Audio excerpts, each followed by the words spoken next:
Hello and welcome to the Daily Oz. I'm Zara. I'm Emma. Earlier this week, the former president of the Philippines, Rodrigo Duterte, was arrested at an airport after arriving back into the Philippines. This comes after the International Criminal Court issued a warrant for his arrest. Duterte initiated a sweeping crackdown on drug use and trafficking in the Southeast Asian country while in power. And now, ICC prosecutors allege the crime against humanity of murder has been committed, as well as things like torture, sexual violence, and enforced disappearance. Okay, so Zara, this story really took me by surprise this week. I'm sure some of our listeners may have heard Duterte's name before, but many others like me might not know anything about him and anything about this story and the allegations against him. So I think it'd be really helpful to just take it back to basics, back to the start. Yeah. Can you tell me a little bit about who Rodrigo Duterte is? Yeah. So I'll start just with when he came into, I guess, the popular conscience. So he first rose to prominence as the mayor of the city of Davao. Now, that's in the Philippines. And he served as the mayor of that city for 22 years. Wow. Really long time. And the city itself was, when he entered power, very well known for how high the rates of crime were. Okay. So he kind of came into power at a time where there were these out of control crime rates in the city that he was now presiding over. And during the time, the 22 years that I said that he served, Duterte developed a really well-known reputation for how he dealt with this rising crime. Now, he was often referred to as the Punisher, which I think says everything. Yeah. He was extremely heavy-handed, and from the second that he assumed power, said that he was going to crack down on the crime rates and specifically declared war on drugs. So this heavy-handed kind of leadership style that he became known for very quickly, this name of the Punisher that he was given.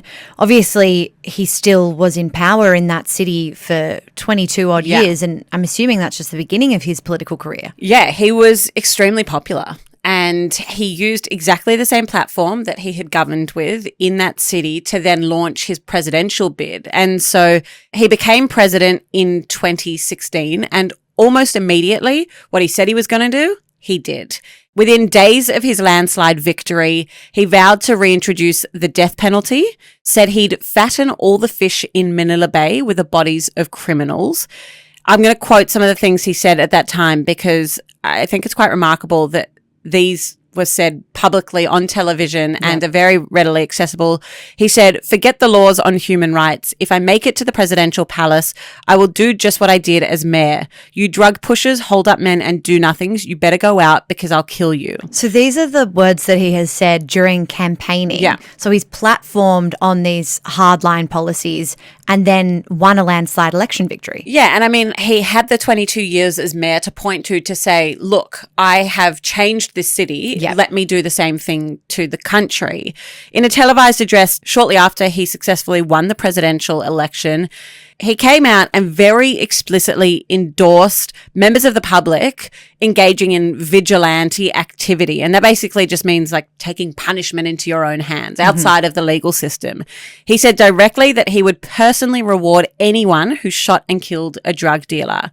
Now, just to give you a sense of the numbers and what we're talking about here, according to Amnesty International, more than 6,000 people were killed in the first 6 months of Duterte's presidency as part of this so-called war on drugs. It's one thing to have a prominent leader kind of take a hardline stance of this nature on drugs, but a whole other thing to kind of, we're talking about 2016, to hear a leader in the modern times that we live in essentially be endorsing violence or this vigilante style activity from citizens. Yeah, and I mean, you're right, because the war on drugs is not anything new.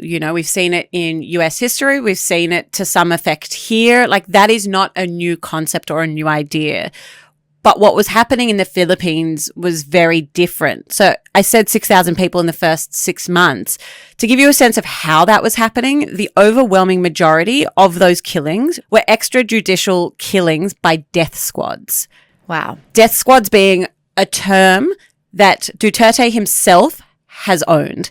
He said in 2024, last year, that he had used death squads. And he said, in acknowledging the existence of these death squads, that they were mainly made up of gangsters, which is interesting because all of this is about crime. Because we're seeing, the state or the law enforcement colluding with organised crime in this war on drugs. The war on drugs, presumably organised crime has a role to play there. So I guess there are those questions then of corruption. Yeah, I mean, it's so multifaceted and there's still so much that's not known. But what we do know is that Human Rights Watch has said that what they call the urban poor were the primary targets of these death squads.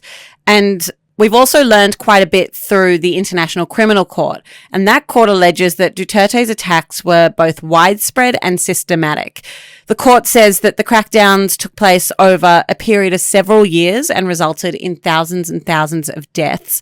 Now, as I said, the exact number isn't known, but I was looking around to try get a sense of it. The New York Times reports that the death toll could be around 30,000. What really struck me about this story is that it's not just about a government kind of going hard on drug manufacturing or drug dealing organizations. This seemed to be such a widespread policy that, people in really remote or poorer communities where drug addiction might have been a really significant social issue in those areas, that there were kind of mass killings targeted at those more vulnerable people within the community as well. Yeah, and I think the thing that stuck out to me when I was researching this is the popularity that he enjoyed. So Duterte left office extremely popular. I believe the most popular leader in the country's history. And so he really had this kind of populist element to his popularity. And I just think that's also really interesting. You have mentioned that International Criminal Court investigation, the arrest at the top of the episode. So what do we need to know about how that fits into the story? Why now? So let me just first quickly explain for our listeners what the ICC is, and then we'll go into why we're talking about it today. So the ICC, or the International Criminal Court, is a UN body. It's tasked with investigating crimes against humanity.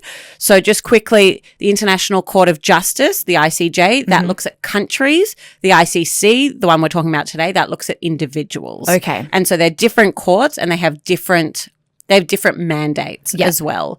So this court has the power to issue arrest warrants and to compel people to appear before a tribunal at The Hague, which is in the Netherlands, and that's where the ICC is based. 125 countries are parties to the ICC, meaning they recognize its power and that they must arrest anyone on their soil with an active warrant. So that's not every country, you'll notice. And so there you start to see some of the complexities that occur when we're talking about these kind of world courts. And if you're thinking, why have I heard about the ICC as of late? It has been in the headlines a fair bit over the last few years. The court has issued arrest warrants for Russian leaders, for Israeli leaders, for leaders of Hamas. And we've spoken about a few of those cases here on the podcast before, but that's kind of why we've heard a bit more from the ICC as of late. Going back to Duterte, you mentioned earlier, Zara, that the ICC has 125 country members who recognize its jurisdiction, but the Philippines isn't one of those? No, it was until 2019 when Duterte pulled the Philippines out of the ICC. Right. In response to their investigation into him. So they were a party to the ICC. They are no longer, and that remains true today, which is why there are so many elements to this story and why it's so unusual that he has now been arrested. So they launched an investigation into him when the Philippines was still part of the ICC. The Philippines withdrew at his demand. Yeah. What were the International Criminal Court looking into in those early days? Yeah, so prosecutors at the time alleged in their application to the ICC that, and I'm just going to quote it here, President Duterte and other high-level government officials reportedly encouraged, supported, enabled, and excused the killing of drug users and drug dealers. And so under that, they applied for an arrest warrant, but as we just spoke about, the Philippines hasn't been a party to the ICC, and so that arrest warrant has kind of been at large for a while. However, in November, the current president of the Philippines said he wouldn't stop international police from arresting Duterte in the Philippines. Interesting. But what's more interesting is that the current vice president of the Philippines is Duterte's daughter. Oh my gosh. And so we've got the president who is basically giving the green light for the vice president's father to be arrested on home soil, which is exactly what happened. I did not know that element. Interesting as well, though, that the language from the Philippines has been that it wouldn't stop police from arresting Duterte. So kind of careful political speak, I guess. The active versus passive is not necessarily facilitating the arrest, but not standing in the way. So that then brings us to the present day, Zara. Yeah. What has happened this week? Yeah, so on Tuesday, the Philippines Presidential Communications Office confirmed that Duterte had been arrested after he arrived in Manila on a flight from Hong Kong.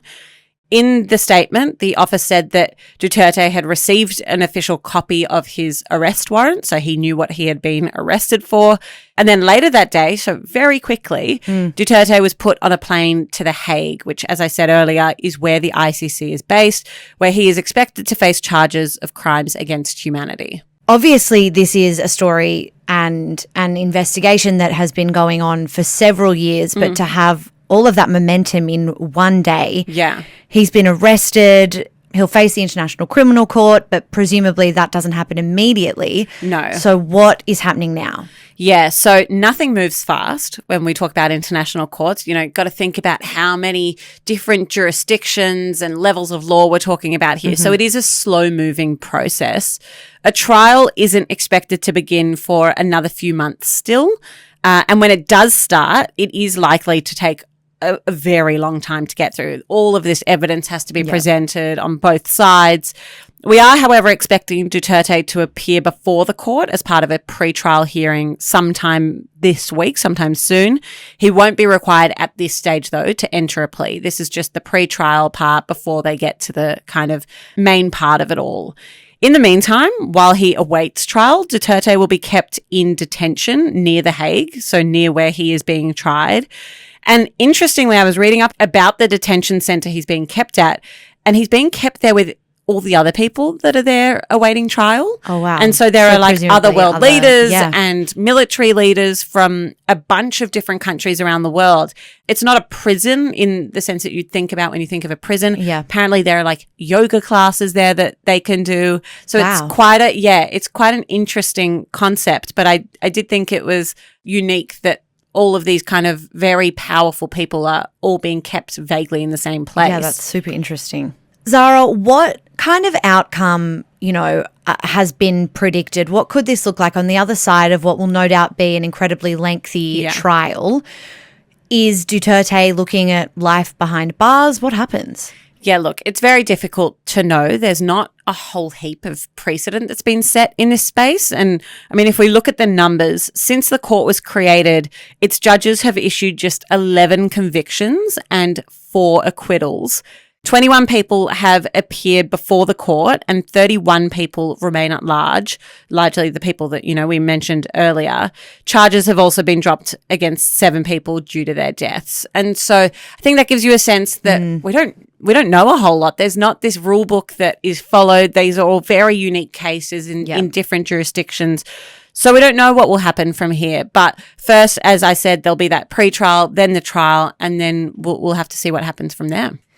Interestingly, you mentioned Duterte's popularity as leader and a popularity that has stood the test of time for some people of the Philippines, because we've seen a lot of protests that have emerged on the ground there in the days since his arrest.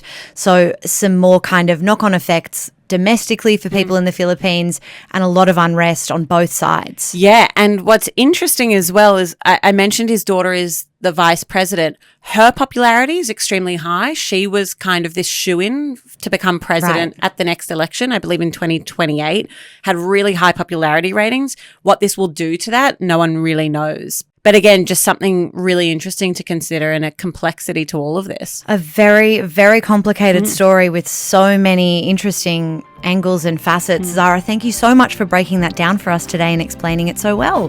Thanks, Em. Thank you for listening to today's episode. If you enjoyed it, feel free to share it with a friend. Or if you are watching us over on YouTube, don't forget to subscribe. We'll be back a little bit later on today with your evening headlines. But until then, have a great day.